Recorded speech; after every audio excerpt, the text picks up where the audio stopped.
Here Now he if is, he here don't he is. sound right, then he's doing the show. Dr. Williams, thank you Sway so when he much. walks and he's doing the show. Take it away. Slur when he's talk, then he's doing the show. Call 911 cause it ain't no joke. Now F is for the face, and A is for the arms. F is for the speech, and T is for the time. Time to do what? Call 911. Time to do what? Call 911. Let's talk about salt, baby. Let's talk about MSG. Let's talk about all the good things and the bad things that we eat. Let's talk about salt. Let's talk about salt. Let's talk about salt. Let's talk about salt. I got the vaccine, you got the vaccine, they got the vaccine, we got the vaccine.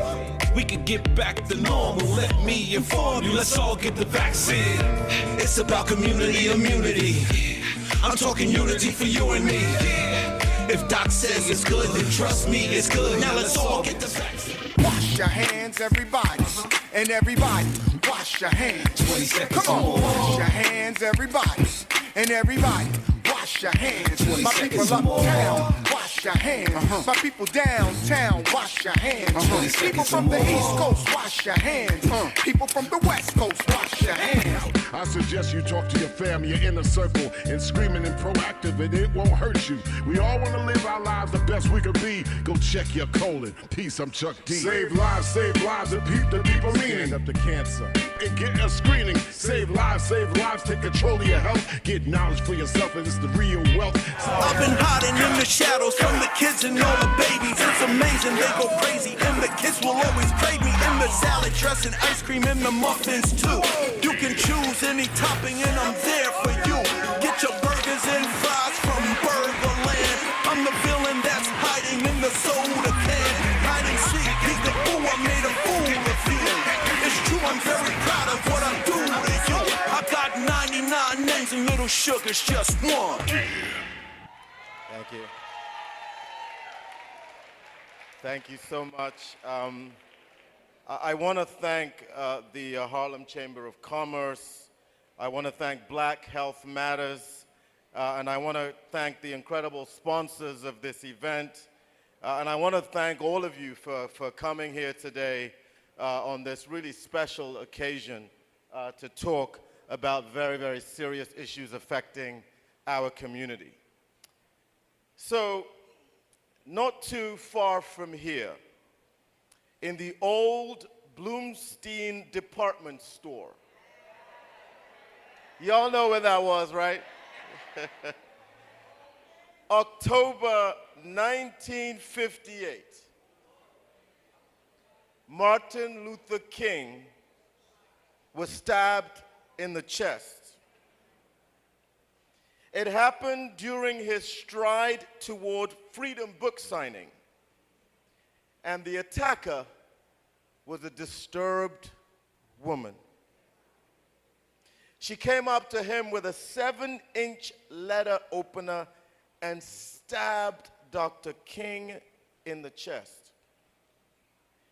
The object was lodged so close to the largest artery in his chest that if Dr. King had sneezed, he would have died.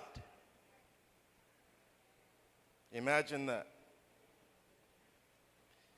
But Harlem Hospital responded.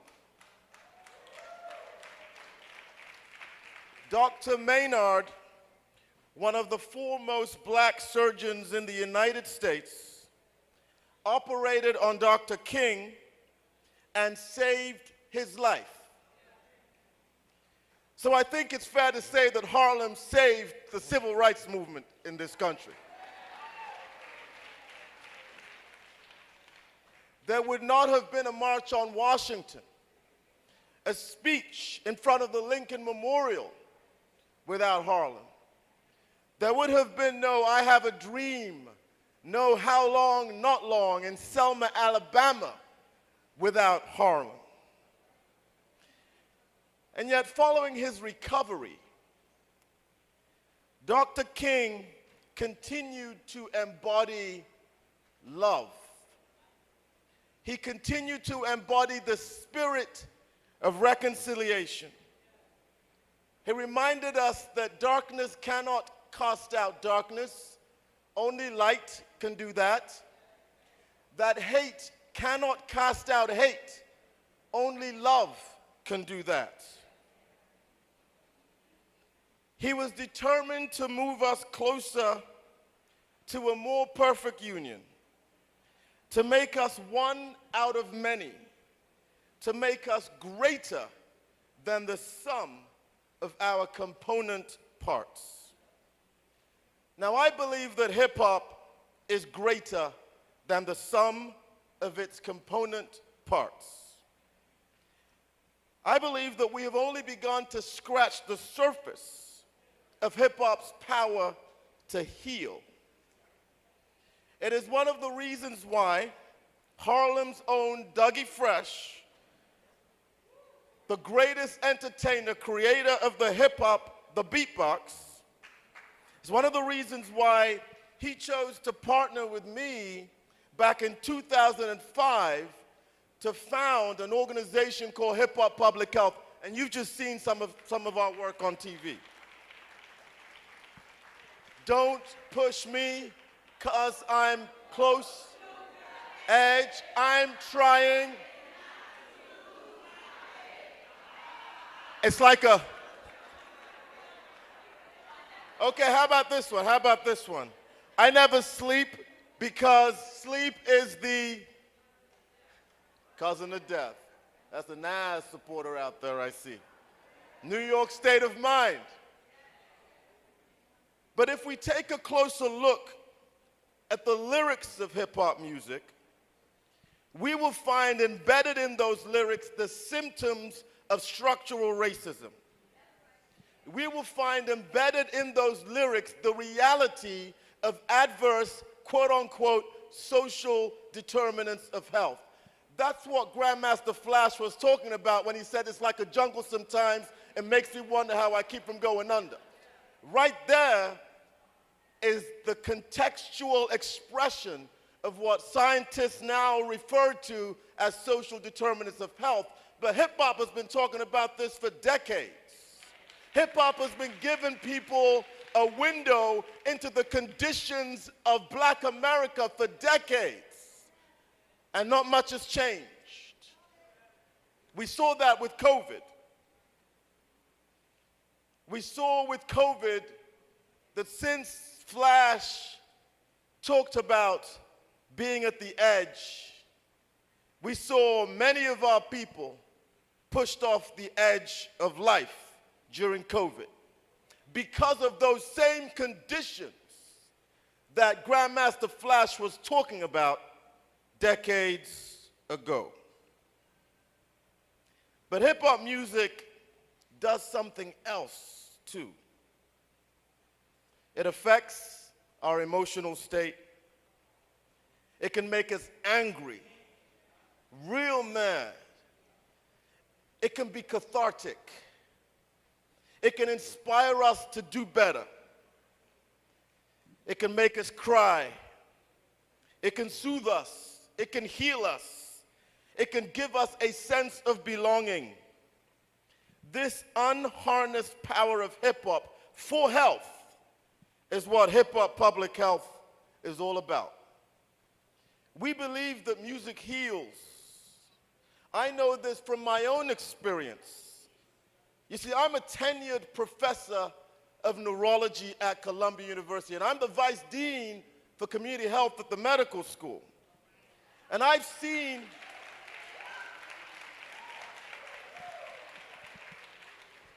use music to help my stroke patients speak again through a technique called melodic intonation therapy. I use music to help my patients with delirium and dementia. I use it to calm their agitation so that I don't have to resort to physical restraints or chemical sedation. And this calming effect of music has biblical dimensions. Remember King Saul of Israel. When Saul was suffering emotionally, what did he resort to? He asked David. He sent for David. because he wanted to hear David's music because that was the only thing to soothe the pain in his heart. That is the untapped power of music for healing. We have shown in our research, published peer-reviewed scientific research, that music does not only have the ability to shift knowledge, but it also has the ability to shift our attitudes. We have also shown that music has the power to save lives. There was a kid, a 5th grader, from one of the public schools here in Harlem, who participated in one of our programs called Hip Hop Stroke. And this Hip Hop Stroke program simply had 2 goals. One was to increase the ability to recognize the symptoms and signs of stroke so that folks will call 911 and get to the hospital in time for treatment that has the ability to reverse those symptoms and save that individual's life. So we put a beat behind those symptoms. I say it again. We put a beat behind those symptoms. And there is an acronym, a mnemonic called FAST. FAST. F stands for face. Your face starts to droop, and that could be a sign of stroke. A stands for arm. Your arm might start to get weak and droop down, or you might not be able to lift your arm up, and that can be a sign of stroke.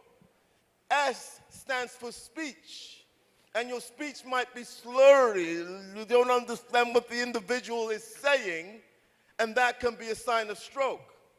And T is time to call 911. Because if you get to the hospital within 4.5 hours of the first symptom, people like me waiting in the emergency room can save your lives with a special medication that we use at the bedside.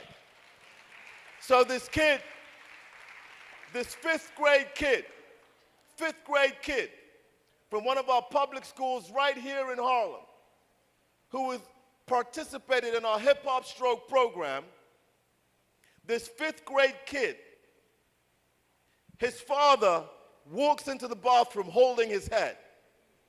His father collapses to the ground, holding his head. The mother rushes in. The 5th grader rushes in along with his brother. They see the father on the ground, and the kid notices that the father's face was drooping. The kid notices that when his father tried to speak, it sounded slurred. And this 5th grade kid remembered the FAST test. Why did he remember it? Because we put a beat behind it using hip hop. And he called 911. And he got his father to Harlem Hospital, and his father is walking and dancing and living his life today. That is the power of hip hop.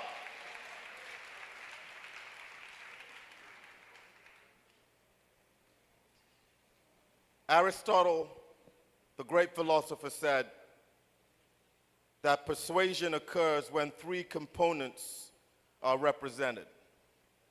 He called it ethos, logos, and pathos. He said, ethos is the credibility of that message and the messenger. Logos is the ability to persuade through logic and data. And pathos is the act of appealing to a person's emotions. What he was talking about is turning an educational lesson into a social experience. We know a lot of industries do that really well, and we believe that public health should start doing that really well.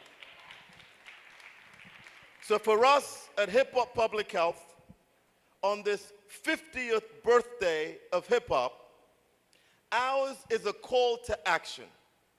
And that is, for the next 50 years, hip hop must become a positive force for health, and a positive role model for all our children. Thank you so much. So we really appreciate that. At this point in time, I'd like to introduce our panelists for the next hip hop panel. First, Dr. Finfolu Balogun, who's a, go ahead, you can clap,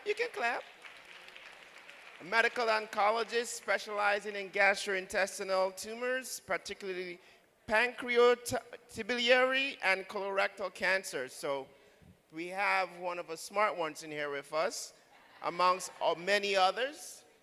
And I would also like to call to the front Dr. Hinson.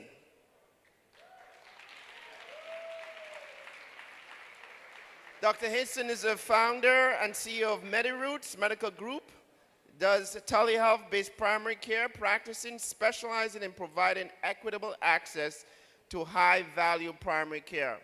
I'm going to start off with asking these two doctors, and I understand you have some connections beyond just today, to just talk to a little bit about what they do, a little bit of the history that made you decide to go into medicine, and then we'll follow up with some questions. And also, again, please have some questions as you hear some of the topics they're speaking about.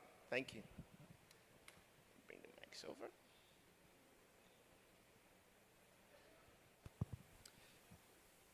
Can you hear me clearly?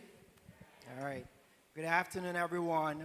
My name is Folu for short, and I have seen a lot of good energy here. I'm excited to be a part of this program today.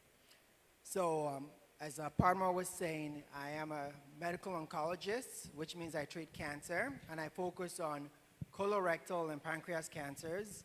These cancers in particular have an outsized representation in terms of poor outcomes within the Black community. Combined with my interest in cancer care equity led to me being here today, and also drives a lot of the work that I do, some of which I'll talk to you about later today. I'm also at Memorial Sloan Kettering here in New York. Thank you. Dr. Hinson. Peace, family. Once again, my name is Dr. Maurice Hinson. I'm a general internist by training, which means I can be your primary care physician or take care of you if you're admitted into the hospital. Thank you.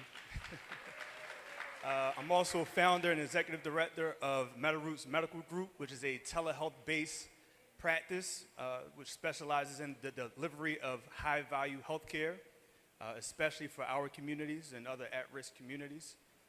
The way that I've gotten to this point in my career, I'm fully Western medicine trained, all right? I went to Johns Hopkins and got my degree in neuroscience, and then went back to... All right, I appreciate that. It's a lot of love today. I appreciate that. Went back to Philly, where I'm originally from, to get my medical degree in Drexel, and then came here to do my training in internal medicine at New York Presbyterian Weill Cornell. Thank you. So as I mentioned previously, I'm fully indoctrinated into Western medicine, but I believe that we have to begin embracing traditional therapies that have existed for thousands of years prior to the existence of Western medicine, to fully achieve what we want to with regard to our health and wellness. And so what MediRoots delivers is more of an integrative and functional medicine. Functional meaning we get to the root of the problem, hence the name MediRoots, rather than treating symptoms. Exactly. And so I'm hoping that the conversation leads me to describing this a bit more, and I see no better way than to blend it and mold it with the evolution of hip-hop. Yeah, thank you so much. I think that's really important. So here we are, 50 years after this great musical, but also social commentary that we know as hip-hop.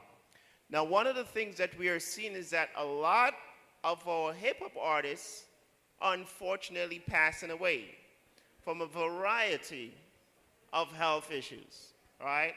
So, and we know that for many of these men and women, they have had to go beyond and above to be able to accomplish some of the things that they did. Dr. Balogun, can you just speak to what stress that does to the body on an ongoing level, maybe fomenting in some of the cancer that you're seeing, and some of the ways that we should be considering a total health and a wholesome approach to addressing health so that we can continue to see, as Dr. Williams said, the next 50 years of hip-hop? Thank you very much for that very insightful question.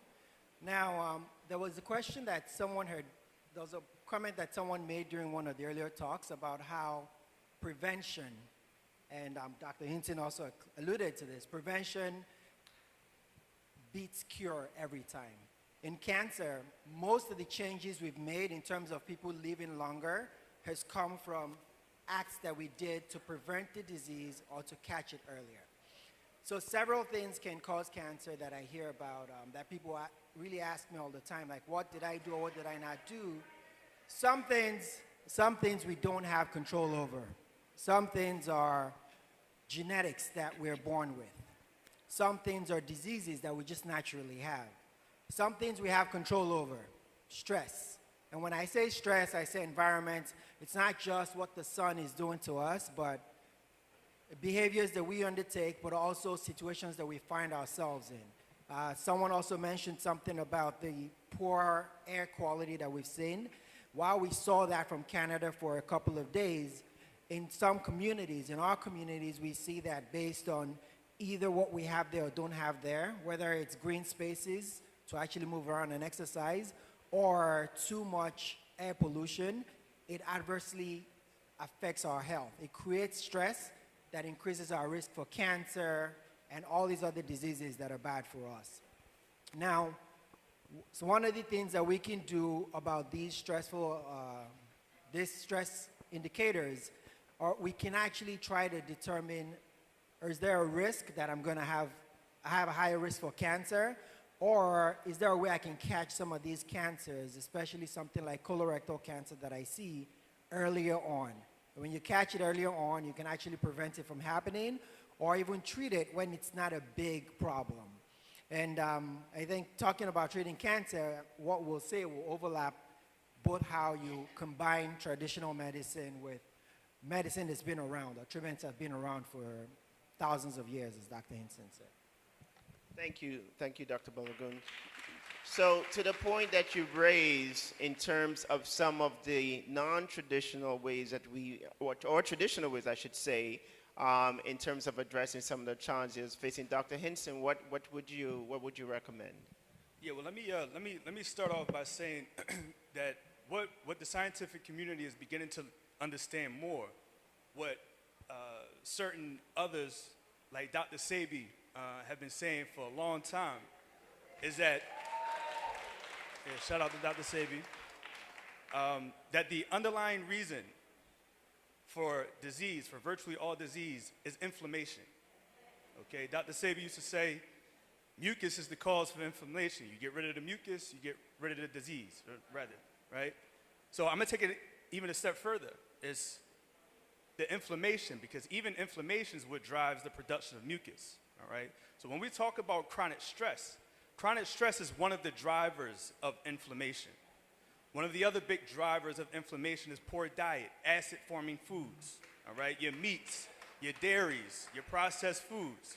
And then the third part is poor flow, all right? And this is the one that I've added on to my philosophy, is poor flow. So poor blood flow, poor lymphatic flow, poor flow of what the Chinese call yi qi, what the ancient Africans call yi ka, all right, the spiritual energy that drives all of us.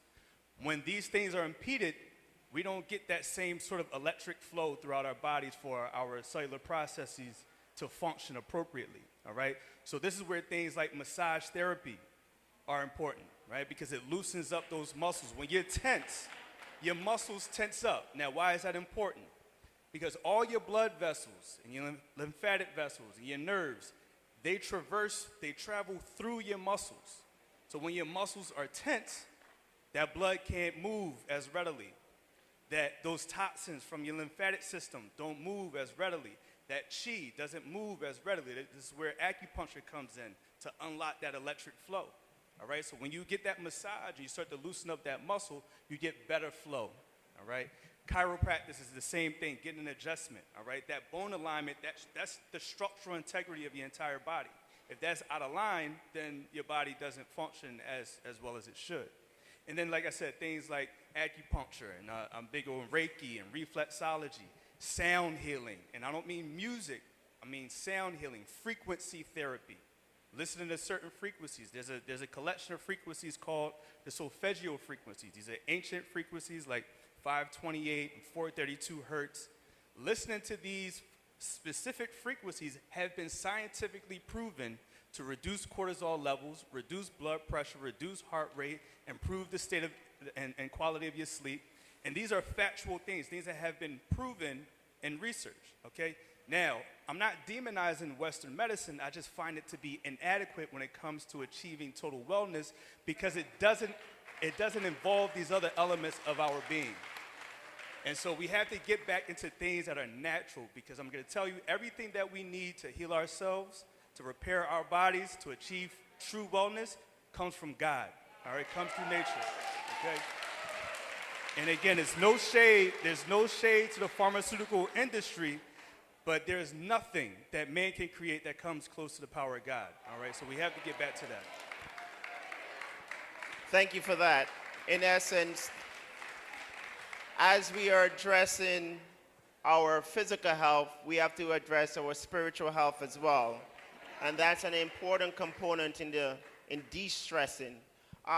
Dr. Balagoon, what are you seeing around equity? What are some of the concerns that you have in terms of the way our equity is being applied? What are some of the messages around equity you want to be able to pass on to folks here? So, in terms of equity, and it's a big part of the disparities we see. When we say disparities, we talk about two people have the same disease, one person does better just because of different other reasons, exact same disease. Those are the disparities we see. I'll speak on colon cancer.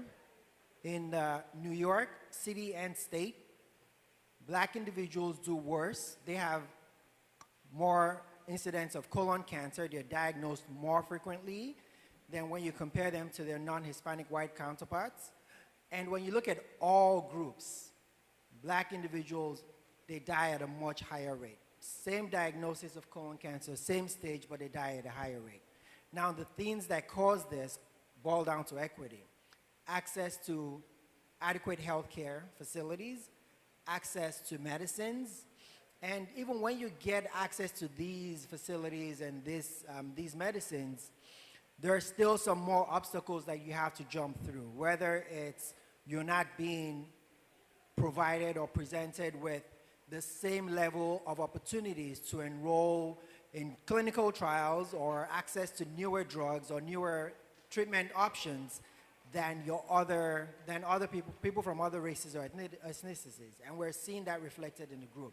There's a 40% higher rate of dying when a black man gets colon cancer compared to a white man in New York. And this is a place where we have a very high concentration of healthcare facilities when you talk of treating even cancer. Beyond just the healthcare treatments, things that increase our risk for cancer or for other health issues are also inequitably distributed. So whether it's food deserts, and that comes back to when you have a food desert, you don't have access to good food, and what Dr. Hinson was saying, our diet plays a role in our inflammation and really our risk for all diseases. Diet is a big factor across the board. So that's a big Dr. Balagoon, thank you so much. I want to just ask you this as well. When a patient comes into your office or to see a doctor, what should they feel empowered to say, to ask, to make sure that when they're leaving, especially in this case of various cancer, that they are walking out of that space feeling they have been heard, that they know what the next steps, clear next steps that they need to do, Can you just speak to that a little bit, please? One of the very, very number one is get your crew, get your family, get your squad. Whether you go in there and say, I'm going to call my friend and put them on speakerphone, because you get so much information thrown at you. Nobody. My colleagues who are doctors, they come in and we tell them this is what's going on, and they don't capture all that information. The more people you have listening in with you, whether they're family, friends, or just community members, that's a big part. You get more of the information. And another thing I always say is trust your gut. In terms of if you have a problem, if your body's telling you this side is hurting me, and you go see the doctor and they tell you there's nothing we see, continue and continue. It's unfair to ask you to be the person taking the burden of that work, because the doctor is supposed to find what the problem is, but continue, find different people who can help you and really investigate it for you. I've seen too often when someone comes in and they say, I've had this belly pain for a while, they just told me it wasn't a big deal, and something that was small, we could have just taken out, they'll be cured, has become metastatic, and they can't, there's no cure for it, just because they weren't listened to and they didn't persist on it. Thank you so much. So did y'all get that? Y'all got that? Are y'all going to practice that? It's important. It's not for my health. It's for yours. So it's really important that it is, and you're hearing it from a doctor. It is okay for you to do that. It's okay for you to ask questions. It's okay for you to leave making sure you understand what has been said to you. Dr. Hinson, where are some of the spaces that you are operating that you're seeing some inequity, and how are you trying to address that in the variety of, I know you are in many different roles. Can you just speak to that, please? Yeah, so inequity exists at every facet of healthcare, unfortunately. And just to touch on it, briefly. So when it comes to health equity, there's several components to it, right? You have the systematic component, which was addressed, but then we also have the individual, all right? Because we are partly to blame for the circumstance that we're in, if not more so than the system, okay? Because of the choices that we make, all right? Because the overwhelming majority of premature death is a result of modifiable factors, which means we have the power to change it, right? But we continue in engaging in unhealthy behaviors, eating patterns, avoiding seeing the doctor, not seeing a therapist, being too proud and too strong to see a therapist, all right? And I understand sometimes they make it expensive to eat healthy and to live a healthy life, but we also do things where we blow money unnecessarily. So we can't say that it's all on them, okay? And with regard to health equity, I think we even have to change how we view this, how we consider this, because in many instances with our community, it's not so much that we aim too high and miss, but that we aim too low and hit the target, right? So consider this fact, or this instance. If you had some money and you wanted to invest it, would you invest your hard-earned money into a company that you knew was failing? No, it doesn't make sense, right? This healthcare system spends twice the amount on healthcare compared to any other comparable developed country. Yet we have the highest burden of chronic disease, the highest rate of obesity, the highest infant and maternal mortality rate, and the lowest life expectancy of any comparable developed country. This is a failed healthcare system, right? So to strive for health equity in a failed system doesn't make sense to me. I think what we need to do is to take more responsibility and reclaim our health independence, which means we don't have to be dependent on pharmacologic agents or doctors, that we get to a point where we start to make conscious decisions to live a healthier life so that we don't need to rely on other things for our health and wellness. Thank you. All right, I'm sorry, we do have to wrap it up, but we have time for 2 questions. So if there are questions in the audience, we have one over here, And we have another one here. I'm going to go to this young lady in the blue hat. Yeah. There you go. Thank you so much. My question is pancreatic cancer. What are some of the things that we can do to prevent that? I recently lost my brother in October, and we never had a diagnosis in the family like this. It just seemed like it came out of nowhere. Can you tell us what research or tell us about how we can prevent pancreatic cancer? Thank you. Thank you. I'm sorry to hear about your brother, and unfortunately, too often I hear that about pancreatic cancer. It's a very scary cancer, rightfully so. We don't know, we don't have a way to identify pancreatic cancer early, to screen for it like we screen for colon cancer. There is a lot of work that's going on into trying to understand this disease and better figure out how to identify it early or to prevent it. One thing we can do is be more involved, both individually and as a community. And when I say more involved, it's essentially for us to be part of the learning of the science. A lot of the learning that's going on now is in predominantly non-Hispanic white communities of people. So whatever is learned from that about pancreatic cancer would just be broadly applied to everyone else, whether it really fits us or not.